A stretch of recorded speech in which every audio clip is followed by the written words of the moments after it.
I'm going to speak to you about the role of leadership in a rapidly changing world. One of the central questions, ladies and gentlemen, that confronts historians is the degree to which individual leaders determine the course of events. Do individuals direct the course of history, or are they themselves simply manifestations of much broader social, economic and cultural forces? How would 19th century Europe have developed had it not been for the convulsions caused by Napoleon at the beginning of the century? Would there have been a Second World War without Hitler?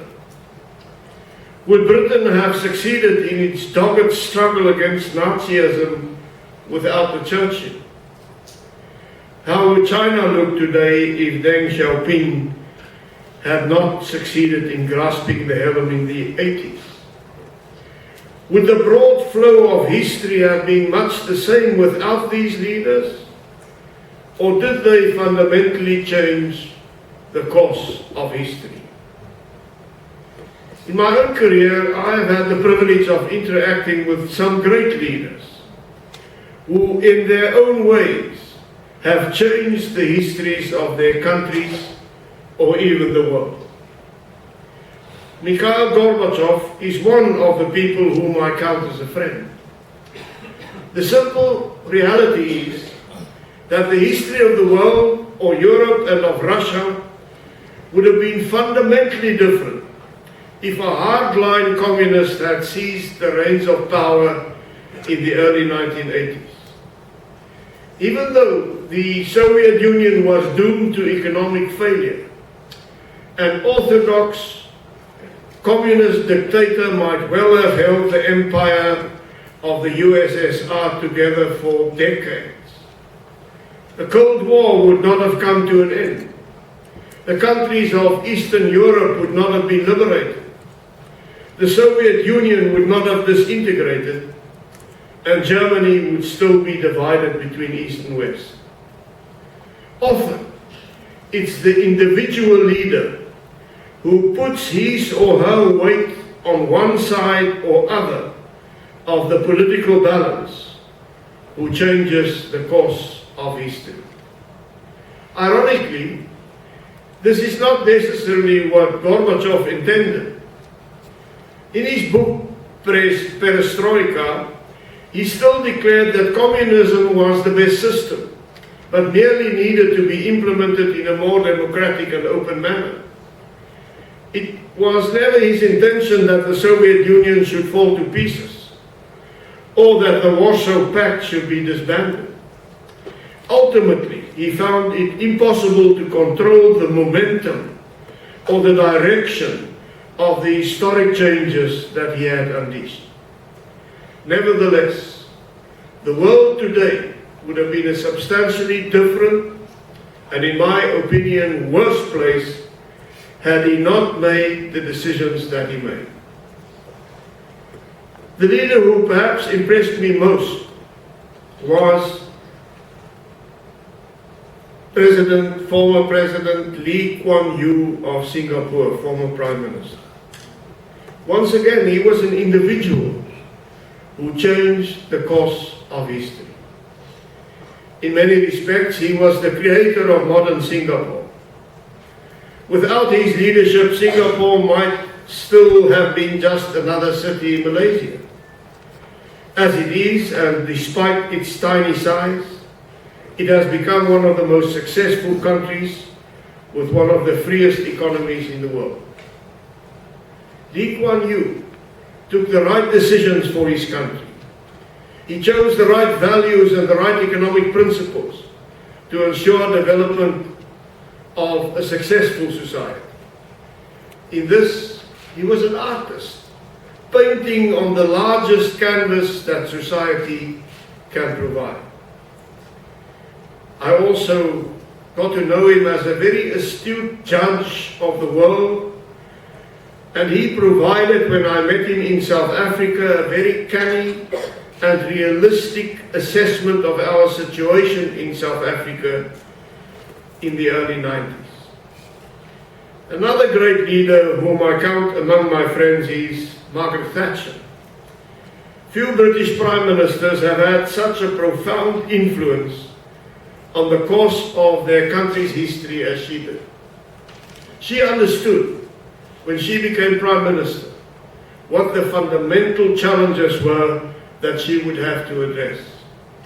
The most serious of these was a trade union movement and residual socialist policies that were inexorably dragging Britain towards stagnation and national failure.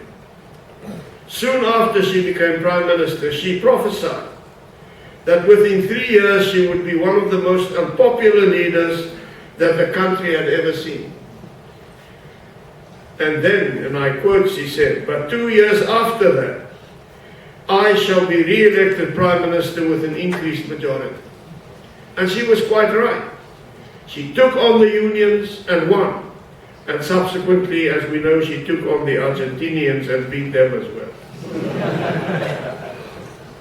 Her free market middle class conservatism set the paradigm not only for British politics for decades to come, but changed democratic politics everywhere. I remember an exasperated John Major telling me after the Conservatives had lost the 1997 election that he wondered what Tony Blair would do once he had run out of Conservative Party's policies. Margaret Thatcher also had a keen understanding of the unfolding situation in South Africa.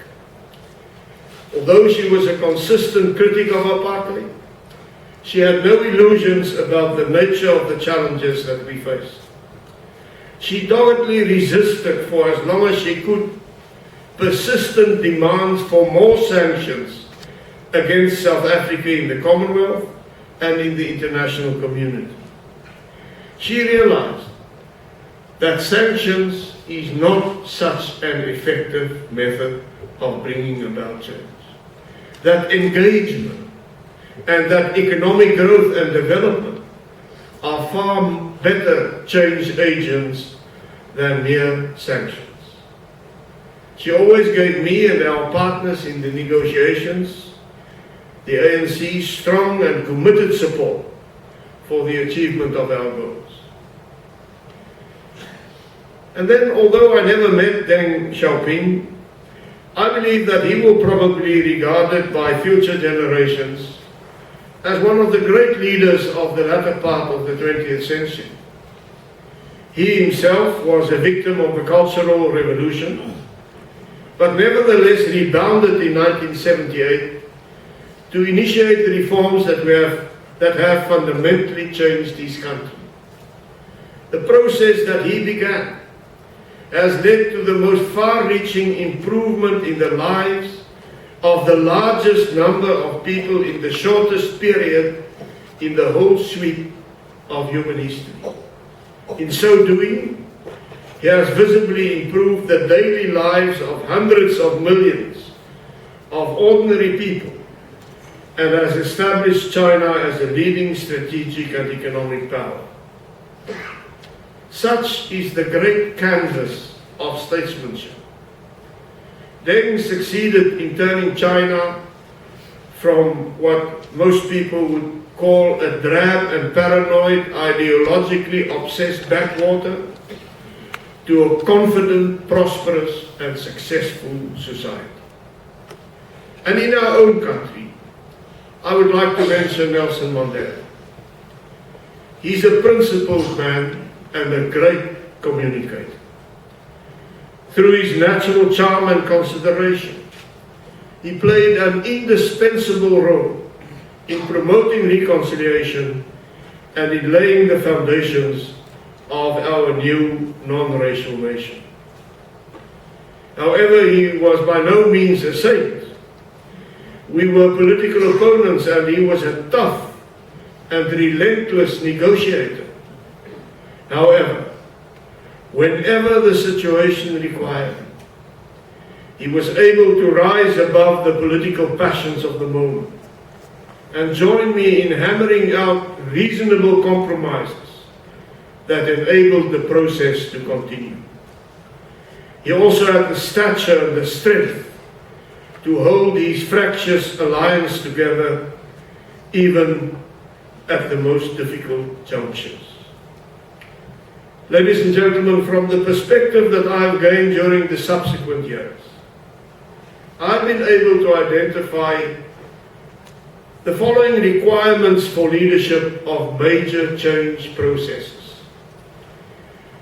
And these lessons that I will highlight for you that we have learned from our process are applicable not only to countries and to governments. It's applicable to business leaders and companies. It's applicable to universities and to other important organizations. The first requirement of leadership, and to really being able to make a difference, is actually to become a leader.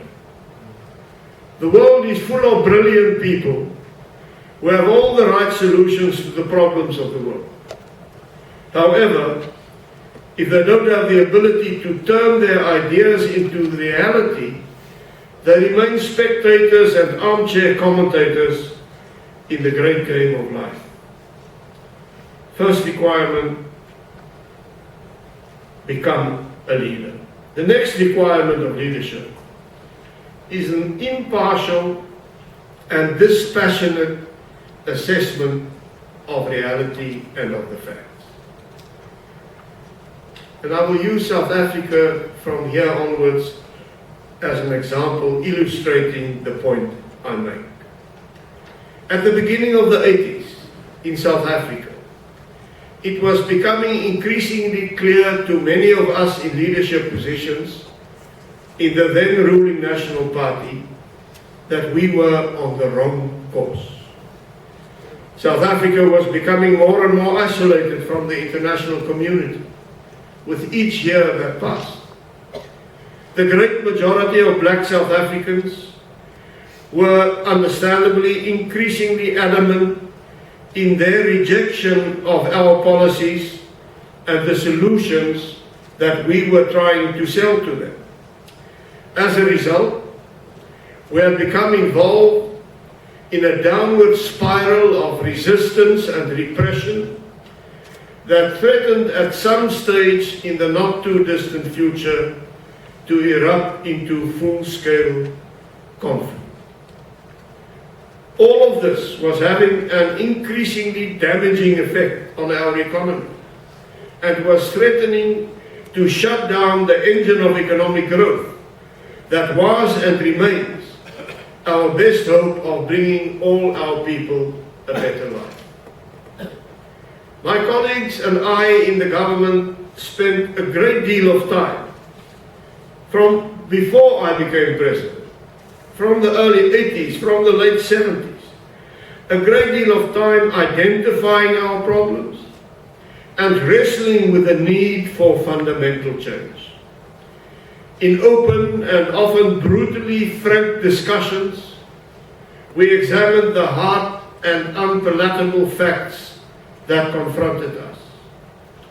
Our greatest challenge in managing the transformation process was to acknowledge these realities, to admit our failure to bring justice to all South Africans, to admit to ourselves that where we were, the policies we were upholding were morally undefensible,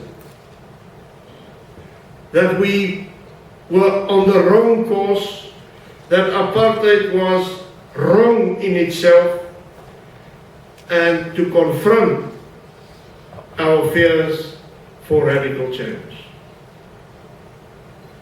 By the time I became president, I was convinced of all this. And I had clarity in my mind about the need for fundamental change. Fundamental change which would result in a new system which would bring justice to all the people of South Africa. The next requirement of leadership, ladies and gentlemen, is to accept the need for real change. Knowing and admitting that you are on the wrong course and being able to do anything about it are two quite distinct issues. The prospect of imminent disaster, if we look at history, has not always persuaded those at the helm to alter course. History contains a woeful tally of leaders who have resolutely steered their countries or their companies into war and into bankruptcy, despite the direst warnings of dangers ahead. Others, just as often, have through indecision and inaction allowed their countries or their companies to drift rudderless onto the rocks. Resistance to change, ladies and gentlemen, is deeply ingrained in all of us.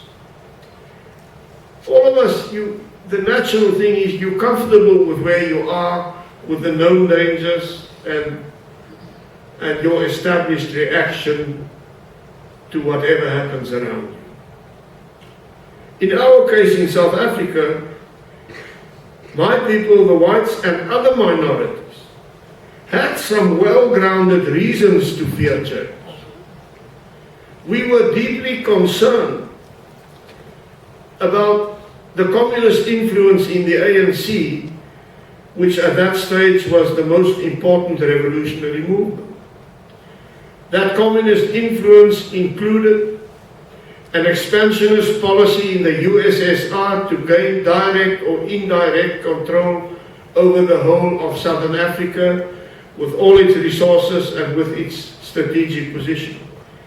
It was not just a question of communists, reds under beds. There was a real strategy from the USSR to gain direct or indirect control over the whole of Southern Africa. We were deeply concerned when we looked north in the 60s and 70s about the failure of other African countries to build stable, democratic and prosperous societies. There were the Idi Amins and others. There were the implosion of many economies of other African countries, which gave reason for concern. And we were deeply concerned about the future of ethnic and cultural minorities under a majority rule government. About how, in a typical Westminster democracy, how would the management of diversity be performed? Another lesson we learned was that leaders must avoid the temptation of pretending to change. Very often countries, companies and individuals who know they must change, pretend to change. They bluff themselves. They think of brilliant new ways of doing the wrong thing better.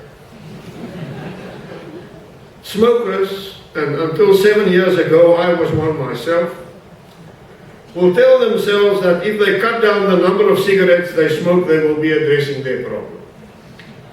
Others who are overweight will fool themselves that by taking no sugar in their tea, they are really coming to grips with their weight problem.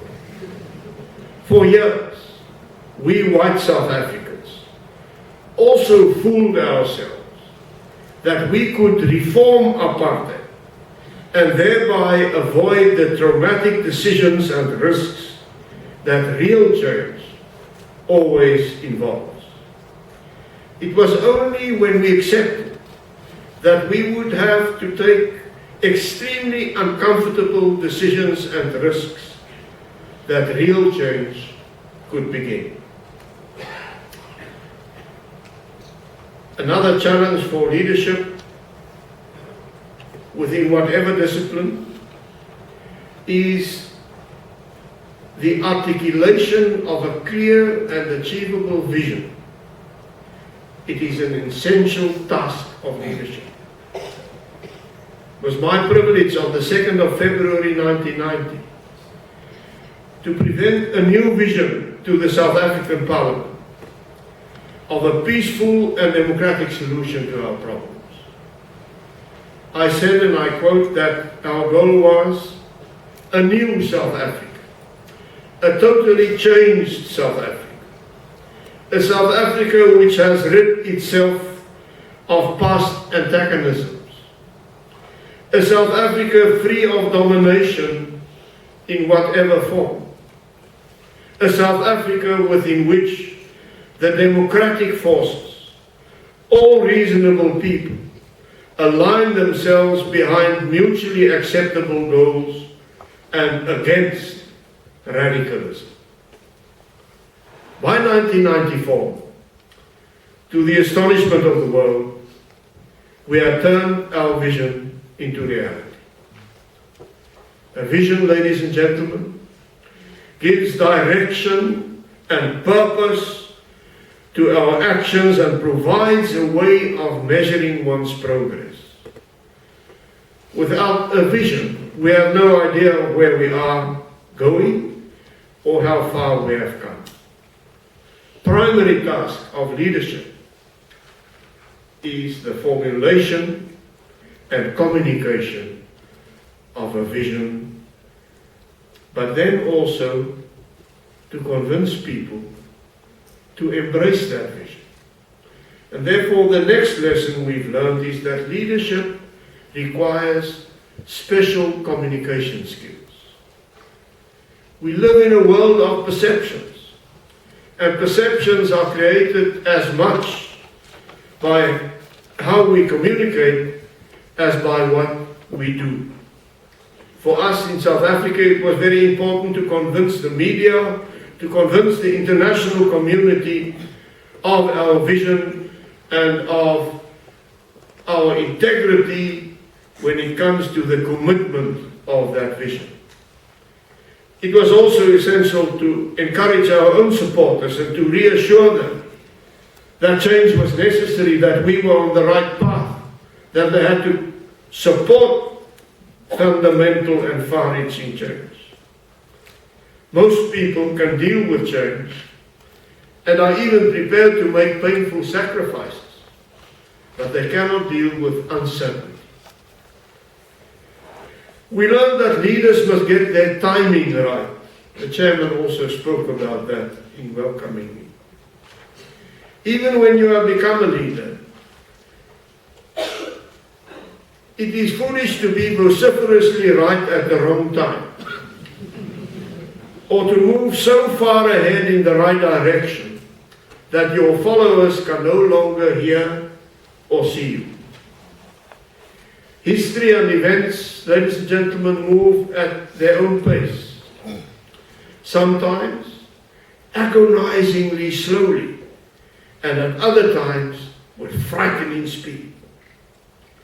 A leader intent on managing change must watch the tides and the currents, and must position him or herself accordingly. More than this, however, he or she must be ready to ride the wave of history when it breaks. After my inauguration in September '89, the great historic events that were occurring in Eastern Europe and the Soviet Union created such a wave. The collapse of international communism helped to allay fears of Soviet expansionism and fears of the influence of the South African Communist Party within the African National Congress alliance. And that helped to set the stage for the speech that I made on the 2nd of February 1990, in which I could announce our diametric change of course, including the release of Nelson Mandela and all other political prisoners, including the unbanning of all political parties and movements, and the launching of constitutional negotiations. We also learned that leaders must persevere. Having taken the decision to embark upon radical change, having formulated a vision, having communicated the vision, the main challenge to leaders is to maintain control of the process and to persevere until they have achieved their objectives. I realized that the decisions that I announced on the 2nd of February 1990 would unleash a chain of events with far-reaching and unpredictable consequences.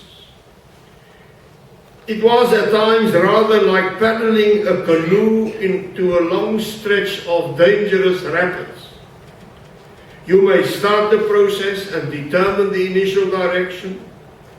However, after that, the canoe is at times seized by enormous and sometimes uncontrollable forces. And all that the canoeist can then do is to maintain his balance, to avoid the rocks, and to steer as best as he can. And if the canoe capsizes, to put it upright again. When you are in the process of implementing your vision, of implementing the changes which that vision encapsulates, it is a time for cool heads and firm and decisive action. We experienced many such crises after we began our transformation process. The boycotts of the process at times by the ANC and the Inkatha Freedom Party, the violence that continued to scourge the country during negotiations, the ANC's campaign of rolling mass action involving strikes and massive demonstrations, the assassination of Chris Hani, the leader of the South African Communist Party, all of these crises almost caused the process to capsize. But in the end, leadership prevailed, not just mine, leadership of Nelson Mandela, leadership kept the canoe on course.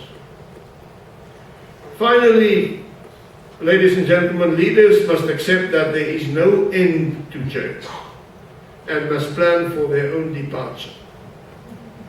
As soon as one has achieved one's transformation objectives, as soon as you have made your vision a reality, the process starts all over again.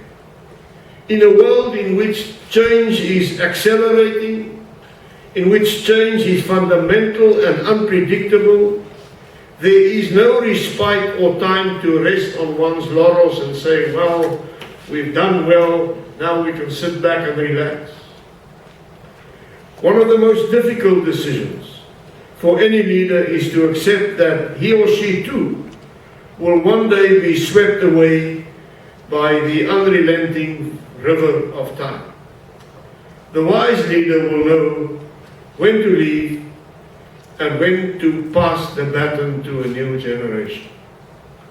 To sum up, our experience in managing the transformation of South Africa has identified the following leadership requirements: relentless self-examination, acceptance of the need for real change, the communication of a clear and attainable vision, willingness to take calculated risks, a sense of timing, the need to persevere, and acceptance that change is a never-ending process. Leadership, I say to all the young students, is a tough business.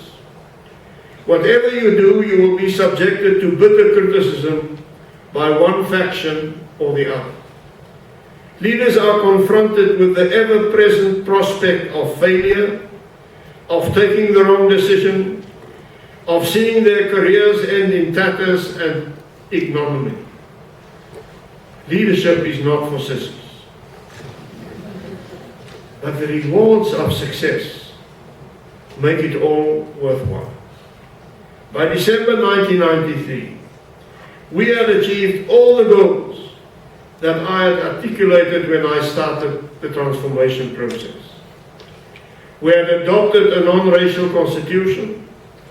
We had prepared the way for our first ever universal democratic elections. And after centuries of conflict and division, we had laid the foundations for a new, peaceful, non-racial nation. Ironically, my greatest achievement as leader may well be viewed by future historians as my willingness to surrender leadership. I did so on the 10th of May 1994, when President Mandela was inaugurated. Few leaders, I can look you in the eye and say, have ever laid down the responsibilities of office with a greater sense of accomplishment than I did on that day. Thank you very much. No self-doubt at that stage.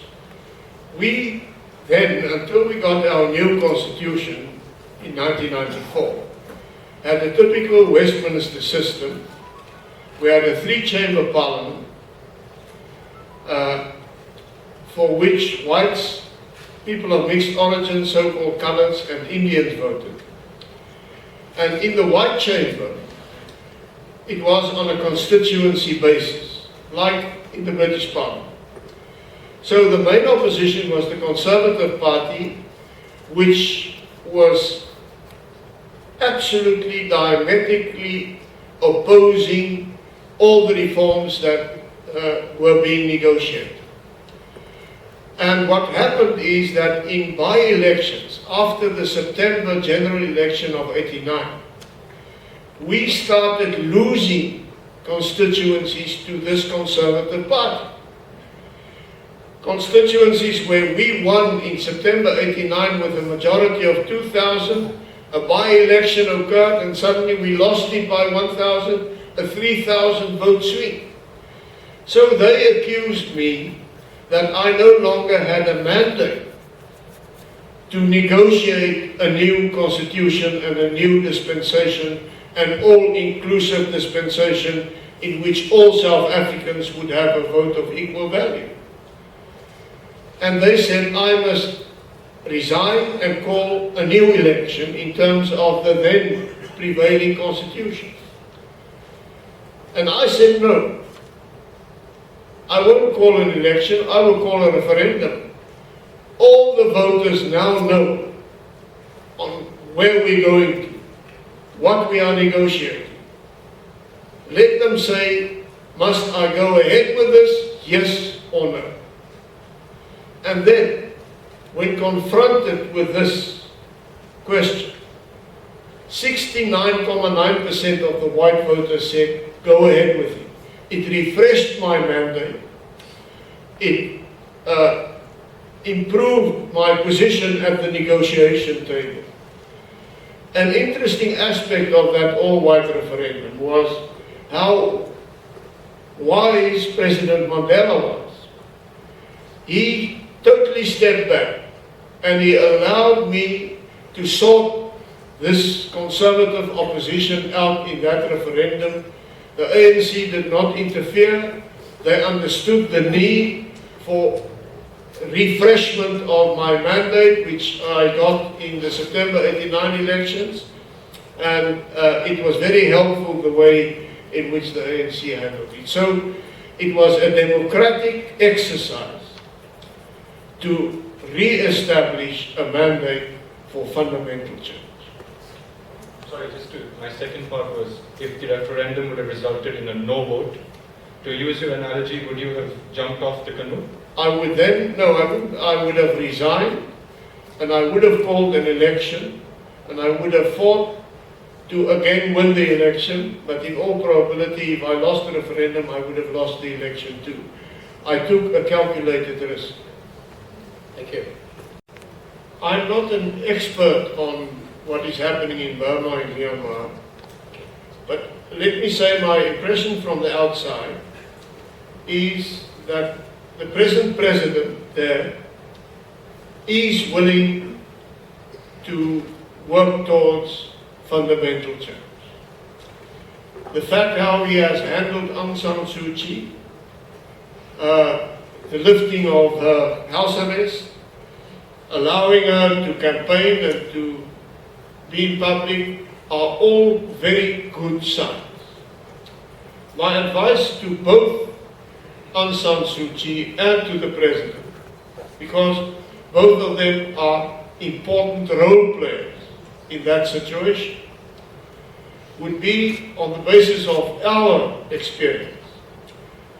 You cannot find a solution unless you negotiate and talk to each other. I don't know of any settlement which has been settled through compromise unless it went hand in hand with negotiations which took place with integrity and with real commitment. So, my advice would be negotiate, negotiate, negotiate, negotiate in good faith, and realize that a successful negotiation means that no party steps away from that table fully satisfied, because then there will be one who had a victory and the other one will be vanquished, and the one who was vanquished will come back again, make concessions from both sides, and bring about a workable, implementable compromise. This is what is keeping South Africa on the right road, that we made compromises and painful concessions from both sides. Thank you. Individuals do to promote fundamental change. I think it's a fact of life that it's difficult for an individual to achieve great ideals without the help of others.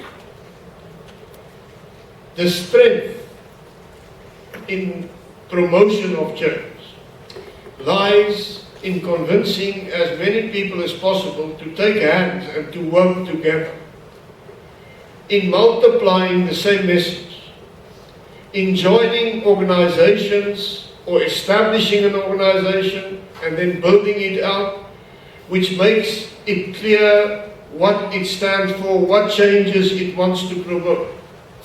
You increase your chances of having an impact. So every individual can make change, can bring about change by influencing those immediately around him or her. But that might not be enough. So I always advise, become involved in politics. Choose a party. No party is perfect for any individual. But choose the party nearest to your convictions. Support it. Choose a charitable organization in the fight against poverty. And give your energy and your talents to that charitable organization which helps to alleviate the poverty. So become an active citizen and be active in more than one organization, but not too many, then you also waste your energy and you do a little bit here and a little bit there and you achieve nothing. But join up with people who are like-minded and multiply the pressure. No self-doubt at that stage. We then, until we got our new constitution in 1994, had a typical Westminster system. We had a three-chamber parliament for which whites, people of mixed origin, so-called colours, and Indians voted. And in the white chamber, it was on a constituency basis, like in the British Parliament.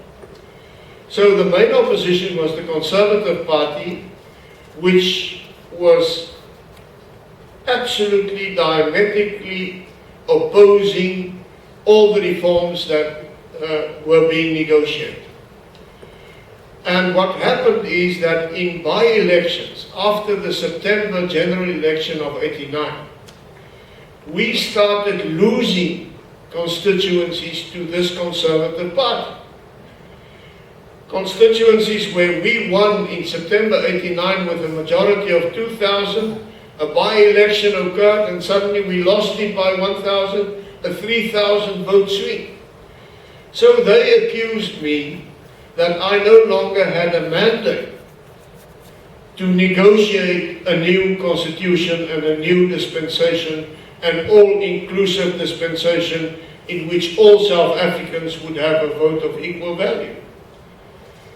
And they said I must resign and call a new election in terms of the then prevailing constitution. And I said no.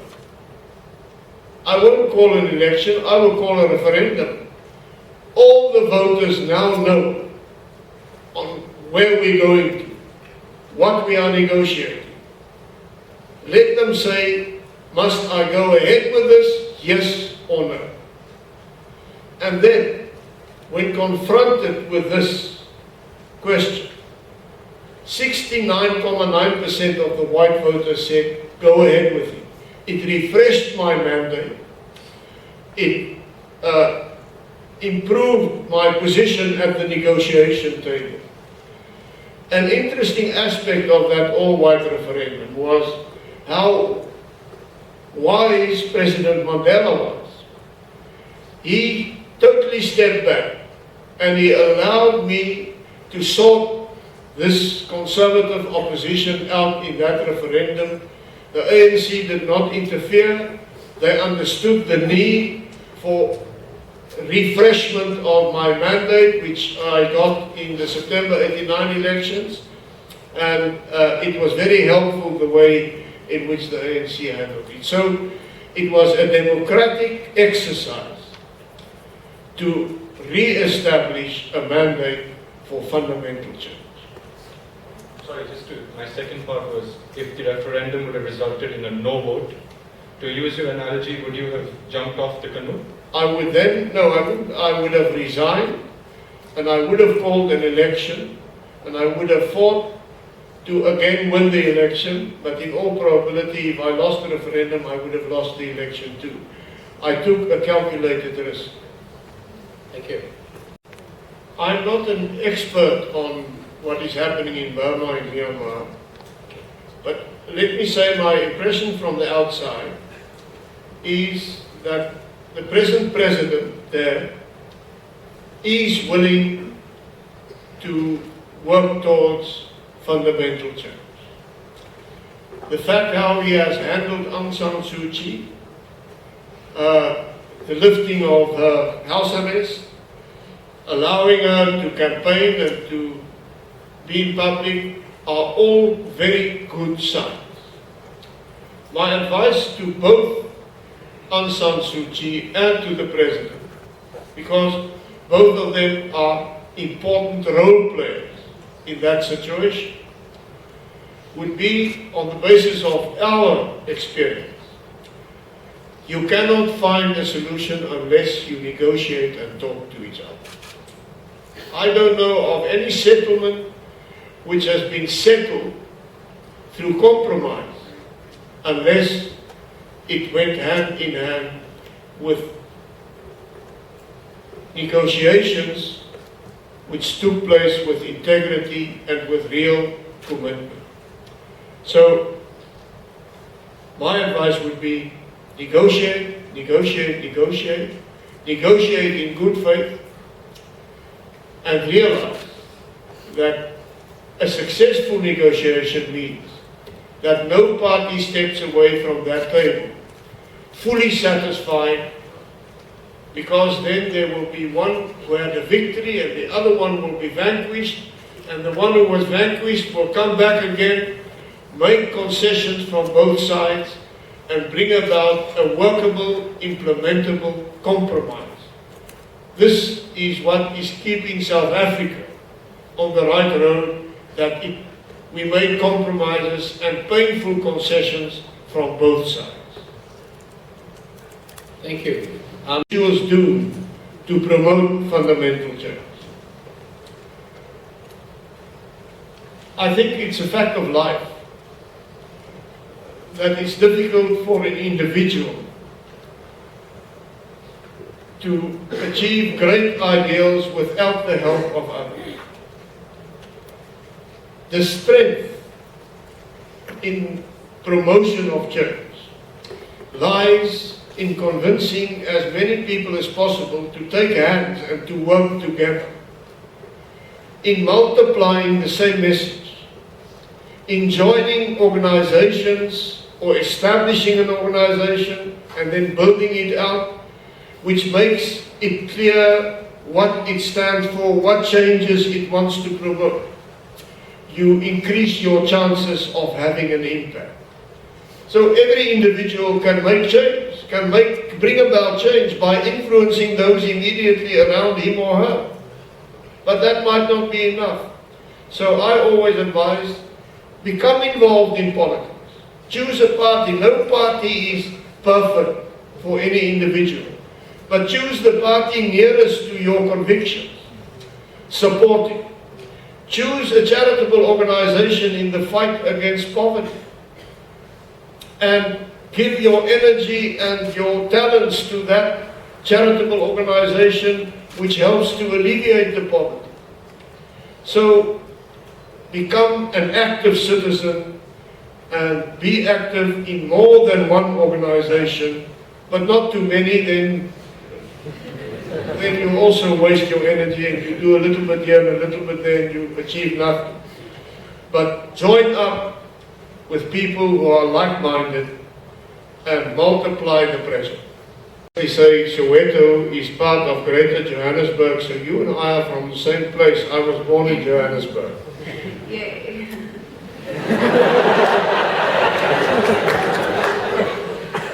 It's good to meet a compatriot here. Oh, thank you. I did not have a Damascus Road experience. You know, in the Bible they tell of Saul, who was on the way to Damascus. He was persecuting Christians, and then he was struck by a blinding light, and he became the greatest advocate of Christianity. He had a Damascus Road experience. I did not have a Damascus Road experience. For me, it was a process. It started long before I became president. It started when I was a young member of parliament, and when we changed the labor laws to allow black trade unions, also to strike, also to negotiate. It was a meaningful reform, which improved a lot of blacks, but still under the umbrella of apartheid. When I was a Minister of Education, we struggled how to improve what you call Bantu education. We had a formula. My task was, as Minister of Education, to cut away money, to cut away the fat of white education, and even the fat of Indian education, and to redirect that, so that we could reach a goal where all children, irrespective whether they're black, white, colored or Indian, would get the same quality education. That was our goal. There was, in other words, fundamental reform. I would say the two highlights before I became president, which changed me and changed my heart, was firstly when I became the leader of the National Party in the Transvaal and when the Conservative Party broke away. When the National Party had its split, and those who did not want change, who fighted change, broke away under Treurnig and formed the Conservative Party, we who remained behind were liberated. Liberated in the sense we could now focus on the need for change, instead of keeping people together who do not believe in the same things from inner conviction. The second big moment was, from the early 80s, there was a cabinet committee. I served on it. A constitutional cabinet committee which said, okay, we now say we need to change fundamentally. How should we change? What should we do? What should be our new vision? And we worked very hard, and in '86 we presented a new vision to a national party conference with delegates from all over the country. And that new vision essentially said, we abandon the concept of separateness. And we say we stand for a united South Africa, with a vote of equal value for all South Africans, with all forms of racial discrimination to be scrapped from the statute books, but a South Africa in which no section, one section of the community should dominate another section, a South Africa in which there should be the limitation on the misuse of power. And that vision I had in my heart and my mind. I believed in when I became president. So I didn't start thinking about change when I became president. I was ready in my mind, and I started to develop an action plan. How can we achieve this vision? Yes, I think there's a follow-up question from the lady. I used the top-down method.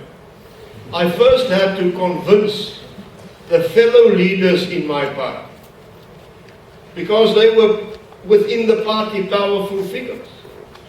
So in ANC terms, I first had to convince my National Executive Committee to also embrace this vision, to take ownership, co-ownership for this new direction. So that it wasn't F.W. De Klerk who said, we must do this. It was the joint leadership of the National Party who said, we do this. Then their task was to convince the next tier of the local leadership of the party, in each constituency, in each town and each city. You must take co-ownership. The time for change has come. We must change fundamentally. We must abandon the concept of separateness. We must think with fresh thoughts, and we must adopt a totally new approach which is based on the principle of justice for all. And from that local leadership, they had to convince at grassroots level the voters. And this is the route we followed. And looking back, I'm grateful that we had success in that, because it averted a catastrophe. I think no two situations are exactly the same. I know former President Jimmy Carter, in a book or an article, compared the situation and said that what is happening in Israel and Palestine is equivalent to apartheid. And it made him very unpopular with the Jewish lobby in America. But there are similarities, but there are also differences.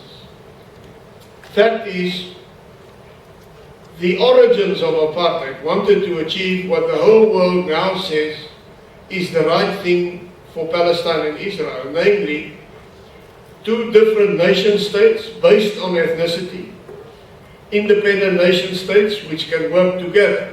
This is what I stood for when I was a young man. So many independent nation states which could work together in a sort of a Southern African community. It didn't work out. It ended in injustice, which was wrong, unexcusable, morally indefensible. Israel and Palestine need to make their peace. And I think they need to take two initiatives. Israel needs to take the initiative to stop extending their settlements and to acknowledge the need for meaningful borders for a future Palestine, which can give to the Palestinians a geographical state of which they can be proud. I think the Palestinians need to take an initiative to say, we no longer say Israel does not have the right to exist as a state. We acknowledge their right to exist as a state, and we will honor that acknowledgement if and when Palestine comes independent. If those two initiatives are taken, I think it will prepare the ground for meaningful negotiations.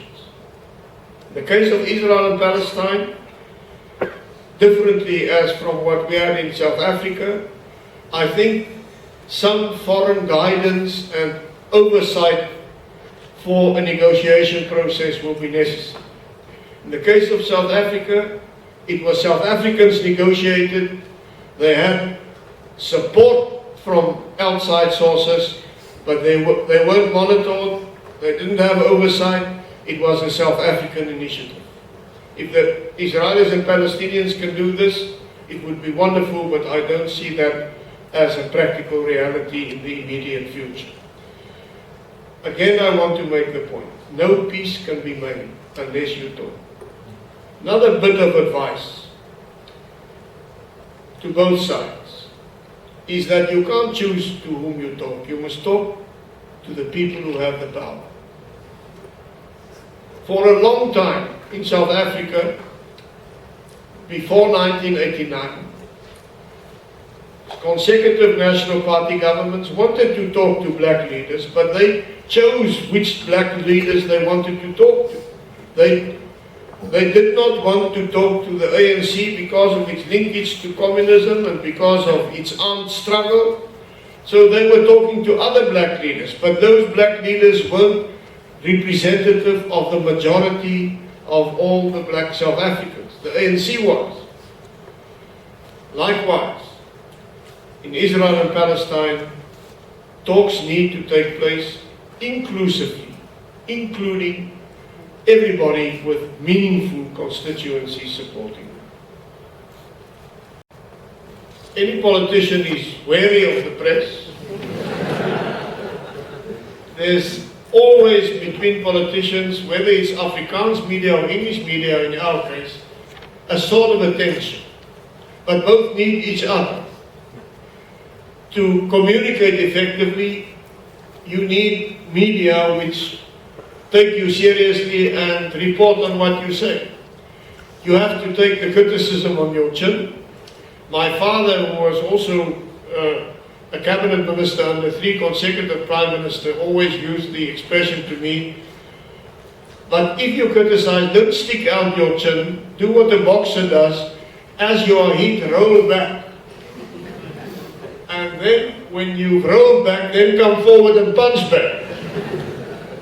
The English media, I think, played an important role in, and so did the Afrikaans media, but to a lesser extent, because they were, generally speaking, supporting the National Party at all times, played an important role in keeping us on our toes, in sort of stimulating our conscience, in asking serious questions.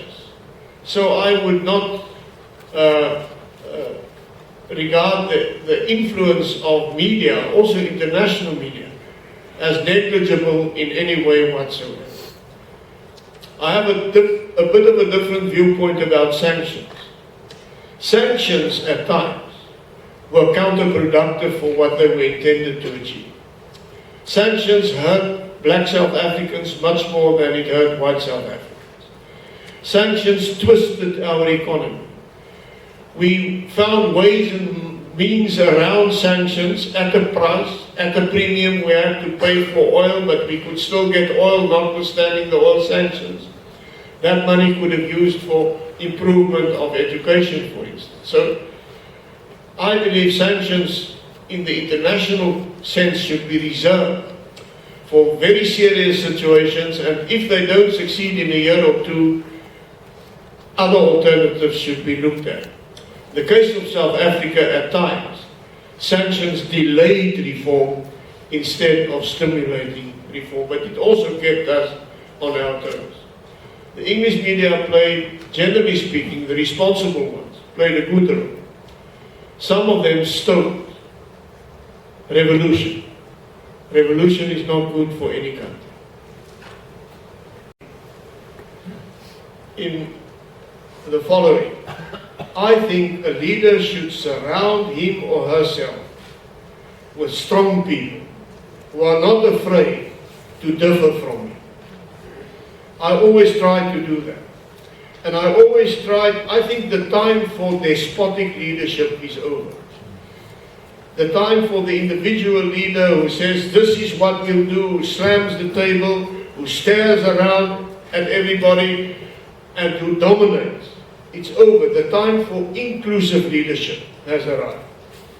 In this day and age that we live, the best way of being a good leader is surrounding yourself by strong people, giving them the full opportunity to influence you before you take the final decision as the leader with the power to take the final decision. In our case, in this process of getting my fellow leaders to take co-ownership, we often went into what we call the bush conferences, where we were away from all distractions, where even their cell phones could not work, where nobody had an excuse to say, I will just run out, I'll be back in an hour. And there we faced each other, and everyone had the opportunity to speak his or her mind. And from those discussions we built a consensus. So yes, I agree that leaders can be tempted into becoming the prey of their own systems, and that they need people around them who constantly question what they're saying and doing, and that is for me the definition of strong leadership, not the one waving his arms and slamming the table and issuing just orders. Thank you, sir. Thank That is one which can work in certain situations. I mean, it worked for Singapore and Malaysia. I'm not so sure it will work for Scotland. They're going to have a referendum. It might work for Scotland. I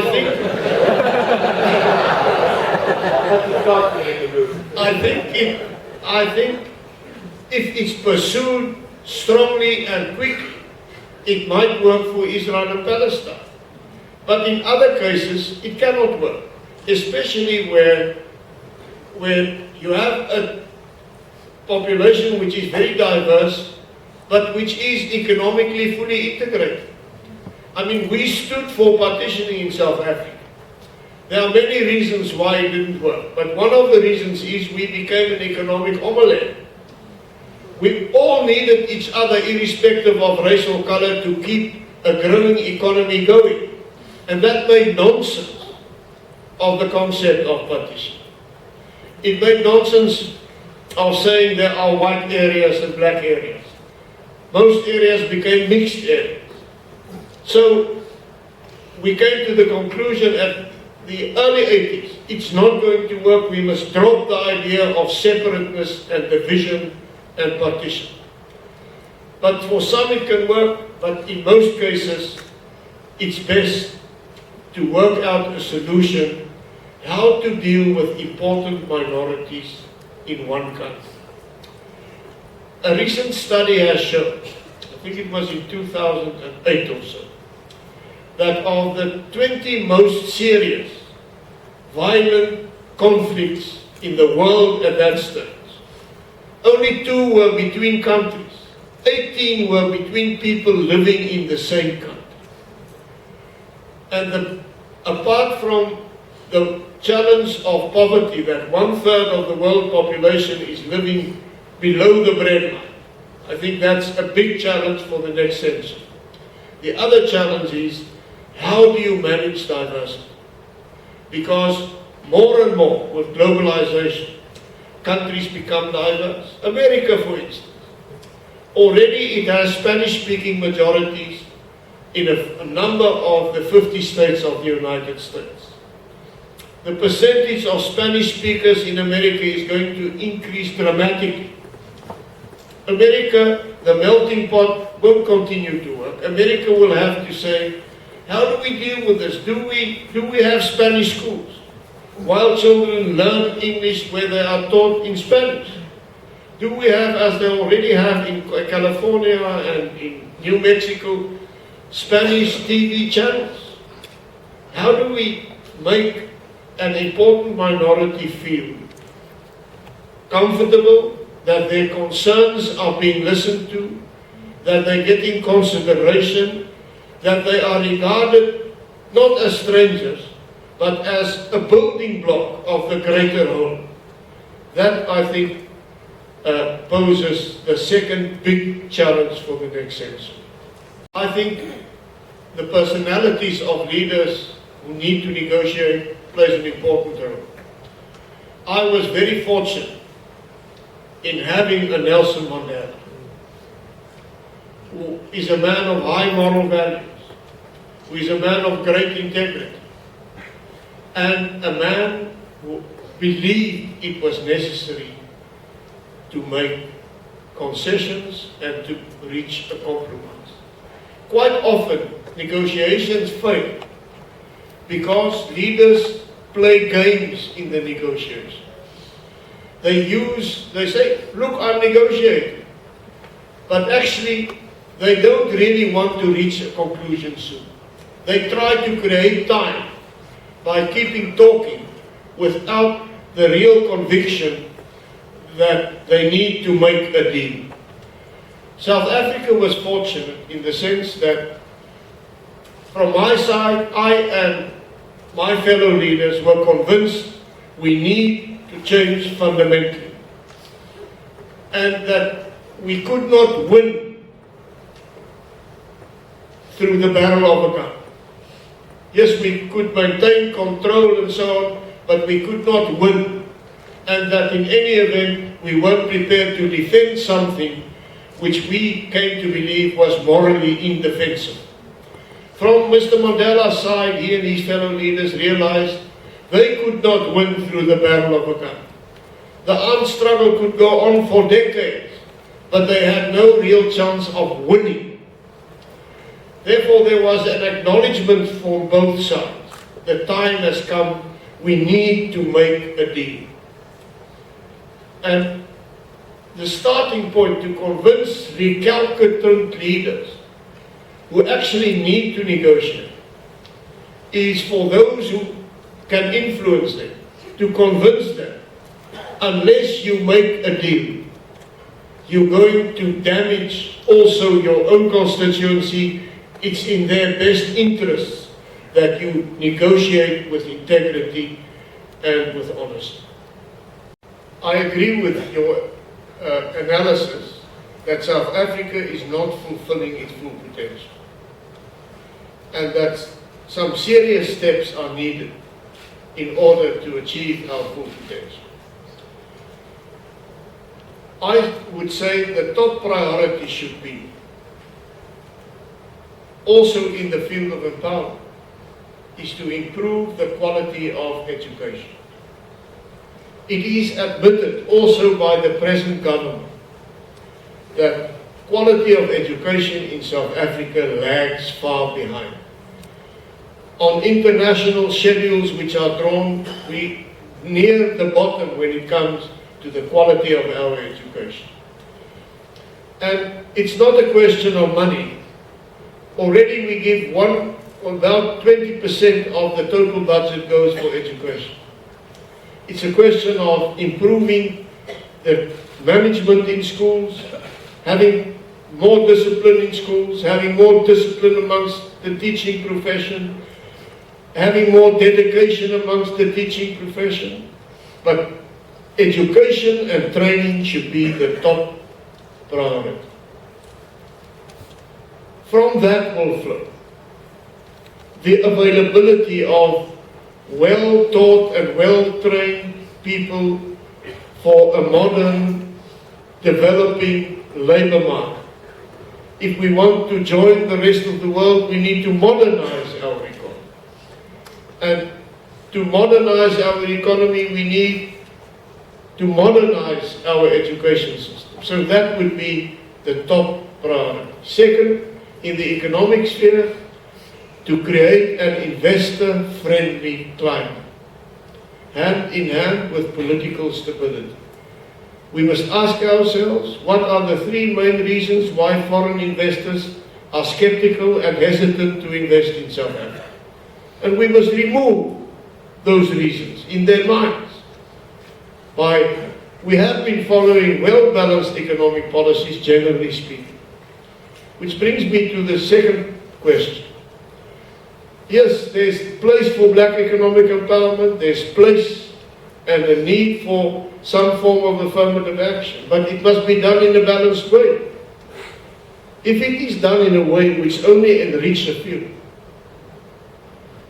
and from which the masses feel they don't benefit at all, it's counterproductive, and this is happening in South Africa. Those living under the breadline are looking and say, you're just looking after yourselves. You drive long, big black Mercedes and BMWs, and nothing has changed in my life. Also, affirmative action should not result in a new form of institutionalized racial discrimination. Our Constitution says, which we negotiated, there's something like unfair discrimination, but there is a need for reparation for those who suffered as a result of apartheid. But if a black millionaire's son gets certain privileges just because he's black, but he's not destitute, he's not in need, something is wrong. So there was unbalanced implementation of affirmative action to my mind. I've said it publicly in South Africa, and therefore I feel free to also say it here. We need to strike a balance between the need for affirmative action and black economic empowerment on the one hand, and on the other hand, the basic founding principle of our Constitution: there shall not be discrimination on the basis of race or color. We want to reach the goal of becoming a truly non-racial state. Let me start with the last one. Are leaders born or made? I think both are true. I think all of us are born with certain talents. And some people are born with leadership qualities. Not all people are leaders. But those leadership qualities need to be developed. Otherwise, it can be latent, or it can even develop in the wrong direction. I mean, there are leaders of violent gangs. There are leaders in the drug trade. They are also leaders. But their leadership has led to tremendous harm to many people. So we must recognize, as we recognize mathematical intelligence, as we recognize all the talents, that all of us have talents. But those who have been given and born with leadership talents should be identified, and our education system should identify them and create opportunities for them to grow and to learn the lessons of what responsible leadership requires. I'm a great believer in the saying that power corrupts, but absolute power corrupts absolutely. I therefore believe in systems which never put too much power into one person's hands or into one little committee's hands.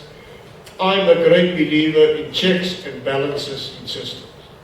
In constitutions, I believe in the division of power, I believe in the rule of law, and I'm glad that we succeeded in negotiating a constitution where even Parliament can make laws which the Constitutional Court can nullify because it's in conflict with the values of the Constitution.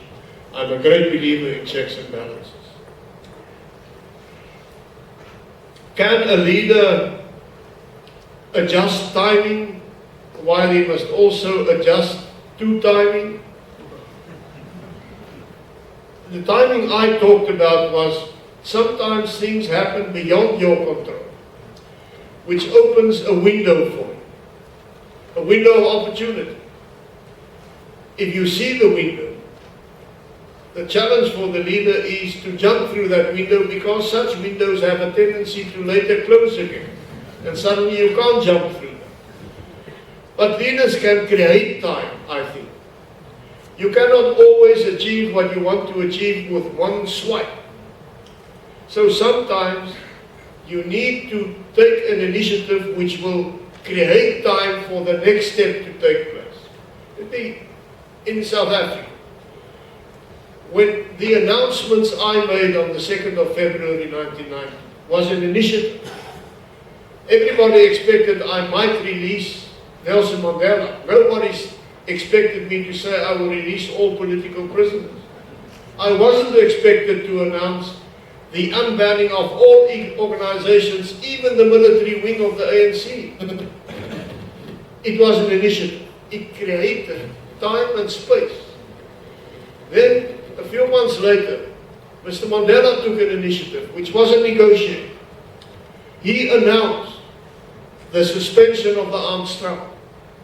It created time.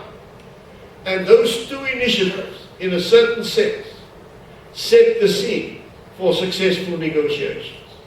So yes, a leader can influence time, but and can manipulate time to a certain point. Of course, as with all things, if it's done in the wrong way, it's also a negative thing to do. Those who are involved in negotiations, who just create time in order to keep doing the wrong things, are doing the wrong way of adjusting time. And then your other question was listening. Listening is as important to a leader as anything else. The one thing which my practice in law taught me was not to jump to conclusions, to first get all the facts, to do a proper analysis of the facts, and only then draw conclusions. The art of listening is an art which unfortunately some leaders in history never acquired, and therefore their leadership led to revolutions and to great damage to their country and their people. Listening is as important as giving the lead. Thank you. Thank you. Thank you.